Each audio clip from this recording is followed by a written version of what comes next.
Hello दोस्तों, स्वागत है आपका हमारे यूट्यूब चैनल में। आज मैं आपको क्लास 10 साइंस का अध्याय 5 ठीक है, अध्याय 5 का तत्वों का आवर्त वर्गीकरण का लघु उत्तरीय प्रश्न को हम बताएंगे। ठीक है, तो हम क्वेश्चन देखते हैं। चलिए, क्वेश्चन नंबर फर्स्ट में क्या दिया गया कि क्या डोबेराइनर के त्रिक न्यूलैंड की अष्टक के स्तंभ में भी पाए जाते हैं? तुलना करके पता कीजिए। ठीक है, तो हाँ, त्रिक न्यूलैंड के अष्टक के स्तंभ में भी मिलते हैं।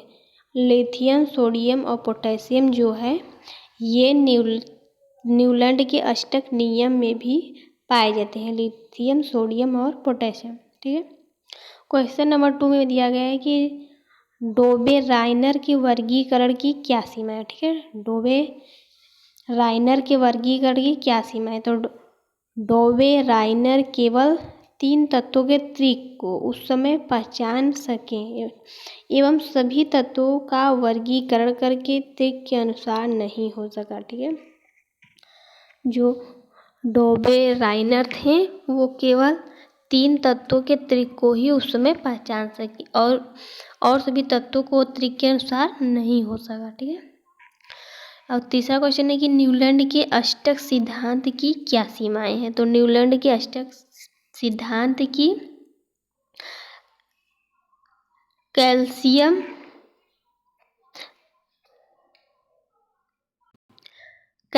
तक केवल परमाणु भर वाले तत्वों का वर्गीकरण कर पाए थे। ठीक है, अगला क्वेश्चन है कि मेंडलीफ की आवर्त सारणी का उपयोग कर निम्नलिखित तत्वों वेफ ऑक्साइड के सूत्र का अनुमान कीजिए। ठीक है, जैसे पोटेशियम, कैल्शियम, एल्युमिनियम, सिलिकॉन और बेरिलियम। ठीक है, ये दिया गया है। तो के का पोटेशियम का K2O और O का O2, Al का Al2O2, Si का SiSiO2, BaBaO। ठीक है, दूसरा क्वेश्चन है कि गैलीलियम के अतिरिक्त अब तक कौन कौन से तत्वों का पता चला है जिसके लिए मेंडलीफ ने अपनी आवर्त सारणी में खाली स्थान छोड़ दिया था? तो 2 उदाहरण हैं, एक है स्कैंडियम और दूसरा है जर्मेनियम। ठीक है,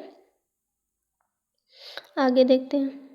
इस क्वेश्चन में हमसे पूछा गया कि मेंडलीफ ने अपनी आवर्त सारणी तैयार करने के लिए कौन सा मापदंड अपना थे? जो मेंडलीफ थे वो अपने आवर्त सारणी को बनाने के लिए कौन से तकनीक को अपनाए थे? ठीक है, तो देखिए, मेंडलीफ ने तत्वों को उनके परमाणु के अनुसार अलग किया। ठीक है, मेंडलीफ ने जो तत्व थे उन्हें परमाणु के अनुसार अलग किया। उन्होंने एक समान गुणों वाले तत्वों को एक समूह में रखने का प्रयास किया। अगला क्वेश्चन है कि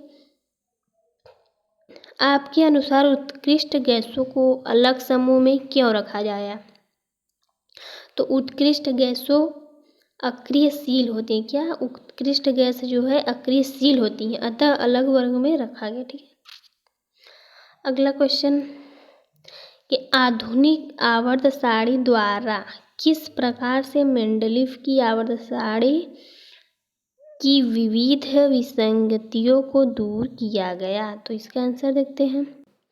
तो ये देखिए उत्तर की आधुनिक आवर्त सारणी में तत्वों को उनके परमाणु क्रमांकों के अनुसार अलग किया गया। ठीक है, आधुनिक जो इस समय आवर्त सारणी में तत्वों को उनके परमाणु क्रमांकों के अनुसार अलग किया गया। ठीक है, हाइड्रोजन को प्रथम समूह में रखा गया। ठीक है, हाइड्रोजन को जो है प्रथम समूह में रखा गया। दूसरा है कि आवर्त सारणी में तत्वों की स्थिति से उनकी रासायनिक अभिक्रियाशीलता का पता चलता है। ठीक है, आवर्त सारणी में तत्वों की स्थिति से उनकी रासायनिक अभिक्रियाशीलता का हमें पता चलता है। तीसरा है कि तत्वों को उनके भार के अनुसार भारी व हल्के अलग अलग क्रम में रखा है। ठीक है, तत्वों को जैसा उनको परमाणु क्रमांक था ज़्यादा कम, उसके अनुसार उसे अलग अलग रखा गया। अगला क्वेश्चन है कि मैग्नीशियम की तरह रासायनिक अभिक्रियाशीलता दिखाने वाले 2 तत्वों के नाम लिखिए। आपके चयन का क्या आधार है? तो एक बेरिलियम, दूसरा है कैल्शियम। ये दोनों ही मैग्नीशियम की तरह क्रियाशीलता दर्शाते हैं। दोनों ही बाह्य कोश में संयोजी इलेक्ट्रॉन होते हैं। ठीक है,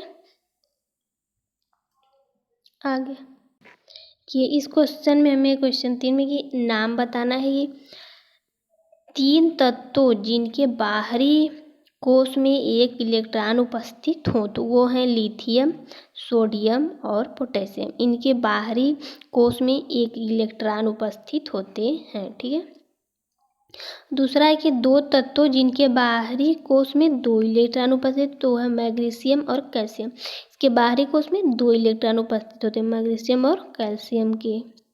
तीसरा कि 3 तत्वों जिनका बाहरी कोश पूर्ण हो, तो एक है नियान, आर्गन और क्रिप्टोन। इन तीनों के बाहरी कोश पूर्ण होते हैं। ठीक, आगे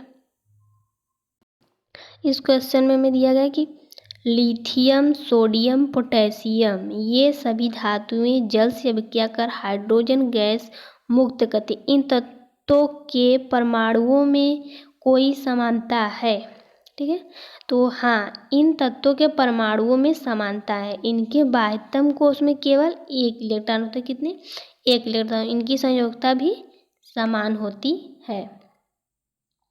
दूसरा हमसे पूछा गया कि हीलियम एक अभिक्रियाशील गैस है, जबकि नियॉन अभिक्रियाशीलता अत्यंत कम है। इनके परमाणुओं में कोई समानता है? तो हाँ, इसमें भी समानता है। ठीक है, इसमें भी समानता है।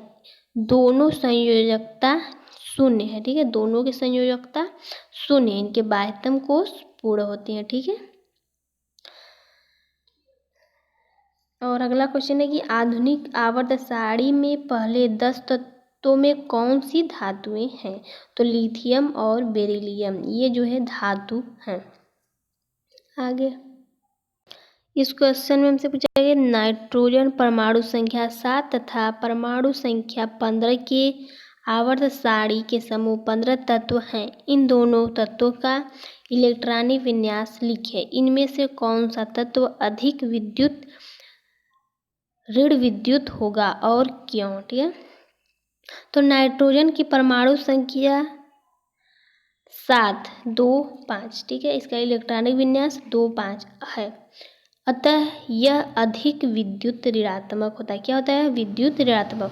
फास्फोरस और नाइट्रोजन दोनों ही धातुएं हैं। ठीक है, फास्फोरस और नाइट्रोजन जो है ये दोनों धातु हैं, परंतु फास्फोरस इसका परमाणु संख्या इसका 15 है, इलेक्ट्रॉनिक विन्यास 2, 8, 5। ठीक है, नाइट्रोजन से नीचे की ओर आता है, इस प्रकार ऋणात्मक घटती है। ठीक है, अगला क्वेश्चन है कि तत्वों के इलेक्ट्रॉनिक विन्यास का आधुनिक आवर्त सारणी में तत्व की स्थिति से क्या संबंध है?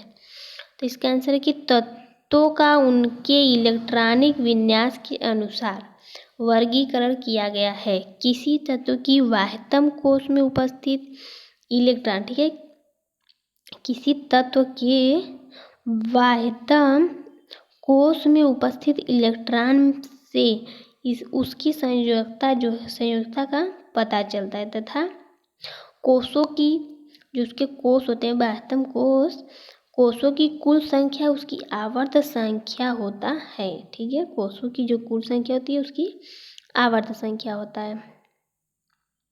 इस क्वेश्चन में हमसे दिया गया कि आधुनिक आवर्त सारणी में कैल्शियम परमाणु संख्या 20, चारों ओर 12, 19, 21 तथा 28 परमाणु संख्या वाले तत्व स्थित हैं। इनमें से किन तत्वों के भौतिक एवं रासायनिक गुणधर्म कैल्शियम के समान है? तो देखते हैं। आवर्त सारणी में C20 के चारों ओर 12, 19, 21 और 38 परमाणु संख्या वाले तत्व हैं। इनमें से परमाणु संख्या 21, इलेक्ट्रॉनिक विन्यास 2, 8, 9, 2 तथा परमाणु संख्या 38, इलेक्ट्रॉनिक विन्यास 2, 8, 18, 2 वाले तत्वों के रासायनिक व भौतिक गुणधर्म समान होंगे। अगला क्वेश्चन 10 कि आधुनिक आवर्त सारणी एवं मेंडलीफ की आवर्त सारणी तत्वों वस्तुओं की व्यवस्था की तुलना कीजिए। ठीक है, तो हम पहले आधुनिक आवर्त सारणी के बारे में देखते हैं। तो इसमें पहला है कि यह परमाणु संख्या के अनुसार क्रमित है। ठीक है, जो आधुनिक आवर्त सारणी है वो परमाणु संख्या के आधार पर उसे क्रमित किया गया है। ठीक है, दूसरा इसमें 18 वर्ग हैं। तीसरा, इनमें अक्रिय गैसों को 18वें वर्ग में रखा गया है। अब मेंडलीफ की आवर्त सारणी, यह परमाणु द्रव्यमान पर आधारित है। इसमें 8 समूह हैं और इनमें अक्रिय गैसों को कोई स्थान नहीं मिला है। तो हमारा क्वेश्चन समाप्त हो गया। हम आपको मिलते हैं अगले लेसन में। चलिए, जय हिंद।